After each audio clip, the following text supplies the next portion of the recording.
en Colombia. Bueno, hoy una gran movilización en distintas partes, ya la gente está lista en los puntos de paro. Decir que este paro no es de un solo día, van a ser de bastantes días, así como lo fue la Minga de resistencia indígena. Nosotros como organizaciones sociales y políticas nos preparamos pues para una larga jornada de lucha durante esta semana. Es decir, que finalizamos con un gran campamento en la Plaza de Bolívar, llamado Refugio Humanitario, con miras a denunciar la situación en relación al asesinato y exterminio de los líderes y lideresas sociales en Colombia. Decir que salimos esta jornada de paro de forma unitaria, que dimos discusiones en el mes de febrero.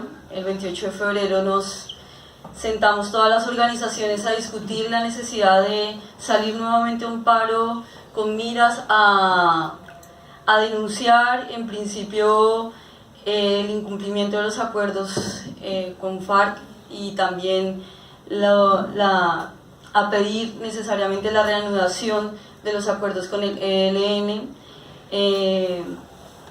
y decidimos que este paro también tenía que ser un paro por la vida no solo por una organización, sino por todas las organizaciones sociales y políticas en Colombia a las cuales vienen asesinando, ¿no? A sus militantes. Decíamos que este paro debía ser unitario, y hoy se mostró en las calles eso en Colombia. Salieron docentes, salieron estudiantes, salieron campesinos, campesinas, mujeres, distintas organizaciones a movilizarse, aunque con dificultades, como lo planteabas, se vienen construyendo a grandes pasos la unidad. Creo que la situación y la coyuntura del país nos ha volcado a que tenemos que enrutarnos en caminos de unidad para avanzar no solo con la agenda reivindicativa, sino con acuerdos políticos que nos permitan proyectarnos hacia el futuro. Decir que en el primer punto de la agenda del paro nacional, efectivamente salimos a las calles en apoyo al proceso de paz y exigiendo que se reanuden los acuerdos de paz.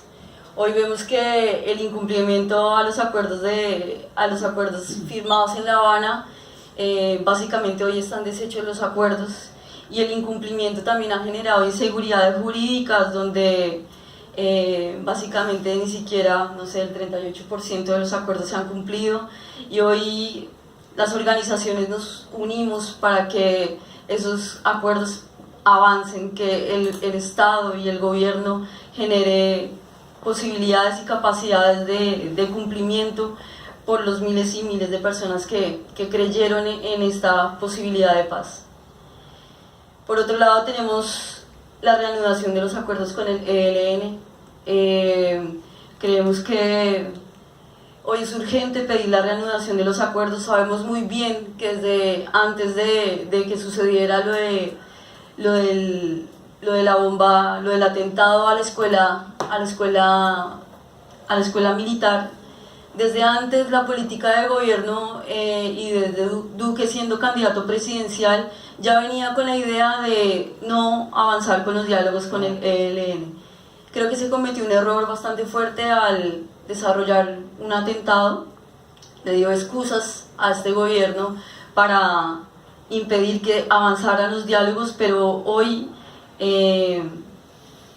pedimos conjuntamente que estos se vuelvan a reanudar, y para eso también necesitamos pues la unidad del pueblo latinoamericano, la solidaridad, para que esa exigencia se le haga a este gobierno. Por otro lado, también creemos que vemos una urgencia de abrazar a la JEP, ya que bueno, esta hace parte del sistema integral de reparación, y bueno, hoy lo que está sucediendo en Colombia es que han querido hacer ver a la JEP, o han querido hacernos ver que la derecha va a fundar un nuevo consenso a partir de las objeciones que se le vienen haciendo a la Jurisdicción Especial a la Paz. Y esa excusa ha permitido que se generen modificaciones al acuerdo, Por otro lado, esto se ha logrado anclar en la sociedad a partir del discurso del odio, de las pasiones, de las mentiras, y las mentiras, todas ellas legitimadas a partir de los medios de comunicación. O sea, la guerra de cuarta generación ha permitido que todas estas mentiras se anclen en la opinión pública y en el pueblo colombiano, y esto, más adelante lo tocaré, pues se ha convertido en el caballo de batalla del partido de gobierno y del gobierno de turno para legitimarse ante la sociedad, ¿no? El pensar que se va a firmar un nuevo consenso. Por otro lado, pues lo que más nos convoca, y que es contradictorio pensarlo en una sociedad, en un Estado y un gobierno que se ufana de ser democrático, es la denuncia por los casi 600 líderes y lideresas asesinadas en Colombia, que en lo corrido del año pues ya suman más de 100 hasta la fecha, y los 128 asesinatos de excombatientes de las FARC. Y los más aterradores son los que hemos sufrido esta última semana, con el asesinato del bebé Samuel González Puchaina y también del compañero Dimar Torres. Es escabroso pensar la idea de que las mismas fuerzas militares hoy también sigan y continúen ejecutando crímenes. Hablamos de crímenes de Estado, de crímenes políticos. Hoy vivimos un genocidio, tal como lo dijo Estela, donde encontramos a todas las fuerzas del Estado ligadas a este genocidio, organismos del Estado, partidos políticos, fuerzas militares. Es escabroso pensar en esta idea nuevamente de genocidio y de crímenes de Estado, que desde hace más de 14 años, a pesar de 14, 22 años, no sé, habíamos creído que ya habíamos aprendido del pasado, pero hoy volvemos hoy vuelven a circular nuevamente estas palabras y estas acciones. Como ustedes lo decían, el asesinato de líderes y lideresas sociales se avisora como una amenaza, en principio por lo que ustedes ya anteriormente habían enunciado, y es cerrar toda la posibilidad de superar esa anomalía que se instauró a partir de los acuerdos de paz, a partir del ascenso de las luchas sociales. Creemos que esta anomalía quieren eliminarla a toda costa, a sangre y fuego. Entonces, hoy, digamos, esa anomalía que somos nosotros, básicamente, claro, aparecemos como una esperanza para el pueblo colombiano, porque efectivamente apuntamos a que se abran nuevas reformas políticas y también que se abran nuevas posibilidades a un nuevo régimen, y ascenso de las luchas sociales. Salimos a este paro también por el escenario económico que ya planteaba el compañero. Hoy básicamente y desde siempre en Colombia se han incumplido todos los acuerdos. O sea, si uno se pone a ver la historia de Colombia, desde el acuerdo que hicieron el negro Bencos Biojó hasta nuestros días, ningún acuerdo en Colombia se ha cumplido.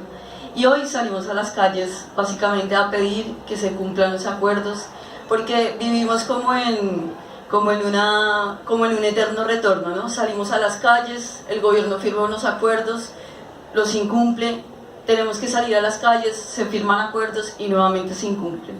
Entonces hoy las comunidades campesinas, las comunidades indígenas, los docentes, los estudiantes, absolutamente todos los sectores también salen a movilizarse precisamente para que se cumplan esos acuerdos.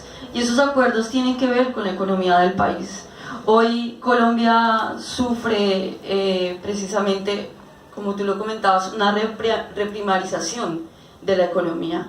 Colombia anteriormente contaba con una pequeña industria que estaba basada en la agricultura y donde básicamente fue arrasada con la llegada del neoliberalismo. Nosotros exportábamos banano, café, no sé, eran como los productos básicos en los que se sostenía la economía del país, y básicamente con la llegada del neoliberalismo se arrasó con toda la economía. Y entonces la reprimarización de la economía hace que nosotros empecemos, que la economía se sostenga a partir de los recursos naturales, o sea, el petróleo, el carbón, el oro. Y en primer lugar, como decían ustedes anteriormente, no somos un país petrolero, y hoy más de 22 países a los cuales les exportábamos carbón están diciendo no al carbón. Y entonces nos tocaría mirar cómo en Colombia se puede diversificar hoy la economía, porque efectivamente la explotación de los territorios, las comunidades ya no aguantan más con la explotación de estos recursos, porque efectivamente vienen despojándonos del territorio, las multinacionales han llegado a arrasar a sangre y fuego a las comunidades, y económicamente el país no puede sostenerse sobre esos bienes de la naturaleza, porque es insostenible una economía donde no hay una diversificación de ella. Hoy más del 67% de las personas en Colombia viven en la precariedad, y entonces hoy salimos a exigir también condiciones dignas, a protestar, y así como lo hizo la Minga está pidiendo condiciones dignas para que sean consultados, ampliados sus territorios, así como en Buenaventura también salieron a pedir que se les tenga en cuenta y se les contemple dentro del presupuesto nacional. En el Catatumbo se pide que se visibilice la situación. Hoy esa urgencia nace a partir de la precariedad que sufre económicamente nuestro pueblo. O sea, hay un incumplimiento, nunca se sanan esas condiciones para que se dé una vida digna, y entonces salimos a las calles, todos los sectores, a exigir que se cumplan los acuerdos. Venimos avanzando en unidad, o sea, estas exigencias económicas las venimos construyendo en la cumbre agraria, venimos construyendo unidad en relación a pensarnos un modelo minero energético totalmente distinto, una matriz energética distinta, en lo que hemos llamado la cumbre minero energética, y es una unidad con todos los movimientos sociales y las organizaciones. Venimos construyendo una propuesta, reactivando un proyecto de ley que hace mucho tiempo se construyó con la Unión Sindical Obrera en relación a la ley de petróleos. Y en eso venimos avanzando. Tenemos propuestas, y lo que necesitamos es que el gobierno hoy escuche esas propuestas y que se tengan en cuenta. Por otro lado, dentro de la agenda del paro, hoy hablamos de la necesidad del respeto por la soberanía nacional. O sea, hoy le pedimos a todos los sectores que teníamos que hacer una exigencia por el respeto de esa soberanía. Hoy el ataque orquestado a Venezuela desde el territorio colombiano, avalado por los Estados Unidos, pues ha constituido Colombia como en un escenario para generar provocaciones, desestabilizar al gobierno venezolano, y en eso vemos que están comprometidos recursos políticos, recursos militares, a espaldas del pueblo colombiano, o sea, sin que se nos haga una consulta de si queremos o no una guerra para Venezuela. Entonces el gobierno nacional se ha tomado la atribución de decidir qué es bueno o no para el pueblo venezolano. Entonces hoy debemos tener en cuenta que Venezuela hace parte de la geopolítica mundial, que tiene como protagonistas a estas grandes potencias, Rusia, Estados Unidos, China, y hoy tenemos que decirle no a una posible invasión militar en Venezuela. Hoy creemos que la salida política sería lo más importante para darle salida a esta situación de crisis que hay en el pueblo vecino. Por último, debo decir que la excusa de Venezuela, la excusa le ha servido a este gobierno colombiano para lavar un poco su cara y para lavar su imagen, y con miras a que este proyecto político, con miras a pensar que, ¿cómo decirlo? Estamos próximos a elecciones en octubre, y hoy Duque cuenta con su favorabilidad de imágenes del 33%. Y le ha servido Venezuela como excusa para para avalar su proyecto de derecha. Pero también parte del producto para legitimarse ha sido la deslegitimación de la JEP que hablaba al principio, y ha provocado que la intervención y la injerencia de los Estados Unidos cada vez sea más profunda. Hoy